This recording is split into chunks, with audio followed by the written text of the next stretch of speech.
And then I want to, if I still have time, go to shadows.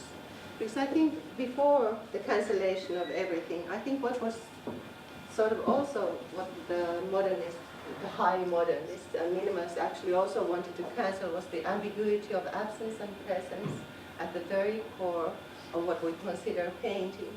And in the 18th century, there was a very, very famous topic for that time. You all know this too. This is based on Pliny, and it's a legend of how painting was born, according to the Roman author. And it was said that somehow became very fashionable in the 18th century during the time of the Enlightenment, when everybody was thinking about what is the origin of humanity. Rousseau wrote his essay concerning, well, Rousseau was thinking about the origin of humanity and the origin of language, and the 18th century was looking for different definitions of what human is. This is the Corinthian maid de Bouthade, who wanted to trace out the shadow, the outlines of the shadow of her lover who was about to depart to war or somewhere. Here, this is an earlier version. This is by Joseph Benoit Reynaud or something like that. Neoclassical painter I'm not very familiar with, but you can see that. So, painting, the art of painting was sort of thought to consist of shadows and to somehow contain with it both absence and presence and love. Actually, Rousseau actually wrote an essay concerning the origin of language that love was the inventor of painting, it might also have been the inventor of language. So this, by the sort of very scientific 19th century, this was considered like total rubbish, this type of sort of fanciful imagining, but in the 18th century it was still rather important. This Joseph Bright of Derby, the very same motif. Also you can see there's darkness and shadows and painting somehow sort of emerging from there and being a mark of trying to capture the memory of somebody who will be away. And this is actually very basic to all semioses, that signs are there because we have only the absence of the thing that they signify. So it's kind of actually even makes me sad now to think about that, but there's this melancholy quality to painting actually, and it's sort of hovering in between sort of nothingness and having some possession of the loved object. I think it's very, very, very important to painting in general. And there's another, Subert. You can see it's more sort of contorted, and you see, but anyways, it's the same topic, and then I'll skip very fast. And this is a weird thing. Those of you who have been to Berlin in the Alte Nationalgalerie, they have the same, in the museum they have maintained, in the very inside of the museum, they maintained a very old history room where they happen to have, this is the entrance to that room, which is a very dark room, and they have the same topic here. And I'm totally unaware because I took this with my iPhone or something and I can't enlarge the name. So maybe somebody knows who made this painting. I need to check with the Nationalgalerie. It looks like some Biedermeier painter. I'd say some Waldmural, let's call it. But it's also the same sort of image of so it's actually painting is an image of the absence of something that is beloved. And it's sort of in between shadows and reality. And so I have a very sort of, not a very kind of silly association by going to the different types of origins, the Darwinist origins. There was a French artist, Odilon Redon, who for quite a few decades actually only worked with what he called his noir, his black ones, and they were fusain or charcoal paintings that he transposed to lithographs and then sold as editions, kind of limited editions of lithographic albums that he would combine with literary works of Flaubert, for example, or even Darwin. And this is from his series of The Origins, and it's, it seems to be some kind of a half human, half sort of maritime thing, or a horse. They're kind of efforts at non-successful evolutionary beings. But he talked that he thinks that he is noir, that they somehow have a connection, like the color black, with the what he called the kind of innermost regions of our psyche. That they come from somewhere very, very deep, and of course the unconscious was very popular also in the 19th century. So they would, so he thought that they are something that that is they come as if from a dream, and he's unaware of the kind of point where these beings emerge into his consciousness, and he tries to treat them with as if the laws of probability or truth-likeness, even though they are be totally imaginary things. And then later in his life he turned to making these very beautiful pastel paintings, but he thought that somehow his noir, his black things, they kind of made him exhausted because they took their strength from his innermost regions. So I will just go very quickly through these different things. It's also, he was very concerned about vision and visuality and the effort at seeing, actually, and that could be a topic of several other lectures. But anyway, so, and I think I have here also, this is also actually quite having to do with love and desire, the Polyphemus looking at something very beautiful, or actually it's only us who can see the very beautiful thing. I don't think he can see it. For some reason, this is skipping some of the images that I had, but well, maybe it's just good.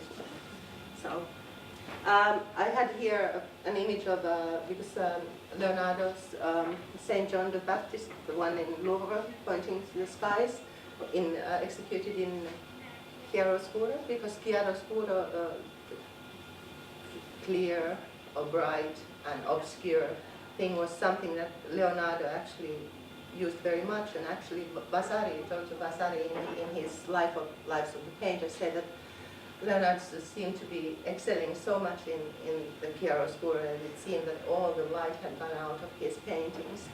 And it was kind of actually quite an unusual thing to do, because previously, before the perspectival invention, painters wouldn't be modeling or showing sort of plastical forms by adding black or making it more shadow, but they would be sort of saturating the color more. So, and even this is the Michelangelo Don in Tondo, and this beautiful article by John Shearman, where it kind of discusses Leonardo's chiaroscuro and how rather limited the chiaroscuro period was, because Michelangelo was again using the color to model things. So he wouldn't. So it was kind of something rather transient. And so this chiaroscuro thing it's referred to by Odilon Pradon, who thought of actually Dürer's Melancholia and then Leonardo's chiaroscuro as sort of part of his artistic genealogy as well. And I think I'm nearing the end, because there are, like, 1/3 of the images missing.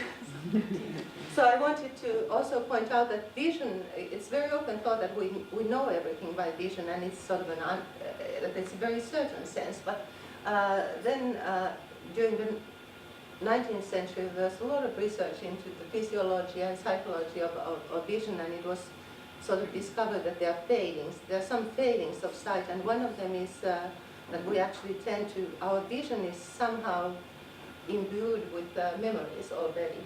And this is Olafur Eliasson from 2000, and it's called Your Blue After Image. And of course the whole thing is that you can see it's very orange. It's just the projection of light. The viewer comes to the exhibition and just looks at it and closes the eyes, and suddenly there's this blue square appearing in the eyes, the reversing, the after image of that. So this is just a very sort of elementary indication of how we are constantly editing our vision with sort of memories from different visual perceptions, and so there is kind of darkness in our very lightest moments of vision somehow, because we can't really totally control it, and I think shadows and black And those are also very important because they tend to sort of emphasize or maybe make us realize that we are not in control of everything. There's a form of transcendence in them and also a form of unknowability somehow. And I just, this is also one of my favorite topics. I could go on, but then I had some images of black from Anna-Lena Hayes. That's one of my favorite artists, and graduate from the Finnish Academy of Fine Arts, from where we are, with Tarja and Malla. She graduated, I think, like 7 years ago, and she's got this neo-Gothic sensibility and sort of a hard rock, whatever thing, and she does these wonderful things which come like from with very, very sort of swift movements. She has to work very fast, but she uses very diluted pigments, and they are, I forget the names, but I will just show some of them to you. You can find them in her website as well. But I wanted to begin. So there's also, at the present moment, there's this kind of interest where you have the,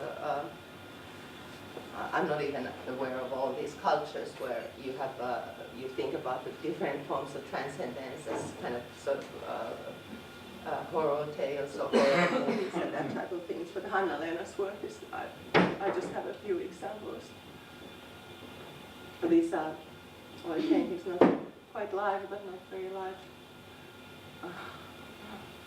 And then I have some paintings, black paintings in space.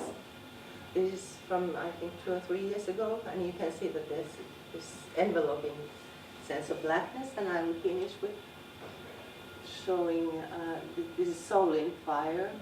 So there are 3 different black paintings in space that I'm showing by Hanna-Lena. And you can see how it's actually arranged. So. And then there's still one of my Flow. This is a painting called Flow or Wolf. And I think it's perfect for the scary ending. So you can see it's still Flow. But if you spell it in the other direction, it will spell Wolf. So it's about the ambiguity of the area of shadows and blackness. And I think I want to finish here. Thank you very much. Thank you. Thank you so much, Rita. Thank you for fitting in with the really tight itinerary. Okay, so downstairs we've got an amazing exhibition which has got works going right across a long period, starting right at the door with that first one. That's right. And what struck me walking in was that you had constructed this exhibition around particular concerns that were, some of them were immediately obvious when you walk around, you know, subject matter maybe you could call it. But other ones were much more subtle than that. And I wondered whether we could just walk around the gallery in our head a little bit and you could talk us through it, what your thinking was in the ways that you were taking us from these very recent works that you constructed in the dresses through into the works which had the vitrines and the projector, and then we go on and we end up with the recent dresses and then the shoes, and then you've got that marvellous corner of the geishas, and then the works as we come back into the geisha work. Could you just tell us a bit about that? It's been interesting over the past few years in responding to some invitations to make exhibitions, is to kind of think about my work, not just the work I've been doing at the moment, but how it relates or how it has tied into concerns that have been with me over the years since I really began my practice. And so some of these exhibitions, I've shaped them more along a kind of a theme, if you like, in order to bring together work from over the past 25 years into one room. And so, for example, one exhibition looked at time, because I feel I have a strong interest in the subject of time in my work, and that takes various sort of shapes and forms over the years. And so I brought together a group of paintings from the early 80s up to the present that allowed me to explore the subject of time in my work. And so the idea of black was in keeping with this way of exploring exhibition making and installation of my works, and allowing me to include paintings, as I say, that were that spanned a number of years, but that still, when they were brought into the room, still felt very much kind of alive to the concerns of those particular themes. Mm. So I started off with something in this exhibition with a painting from about 1984, which is a painting of a skirt, and that's the painting that you see when you come in. And I remember having a wonderful time making this painting, because as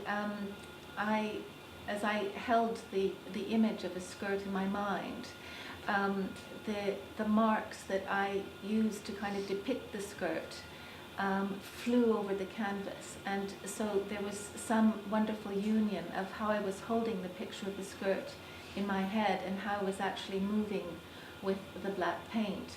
And the skirt is in 3 different layers. It's a skirt that's made of a fabulous material, a tulle, and so it was a kind of luminous black as I was kind of working with it. Anyway, I started off with the painting in the show because of the enjoyment I had in working with the black in this instance. And the black has kind of followed me over the years in very many different forms, and has very many different roles, as I sort of described in my essay that I wrote. And so again, through the exhibition, trying to kind of give place to all these different experiences of black, both as a substance and as what you can do with it with an image. Mm. When you talk in your essay, it's so interesting, that essay is so interesting from a painter's perspective, because you're actually naming each pigment that you're using and mixing, and you've got a kind of real command of how you're going to get to a certain place. Do you think that that ability, that experience has come about as a result of intuitive involvement with the materials, or mechanistic? You know, how important do you think it is to be able to name the pigments? I was just thinking today when we've had a demonstration which was quite scientific in a way, that there is this side which we are now beginning to see as valuable, that is about naming the parts that we use, rather than doing it in a kind of mystical way. But there is the 2 sides, isn't there? Mm. Well, I'm a very impatient, restless person, and so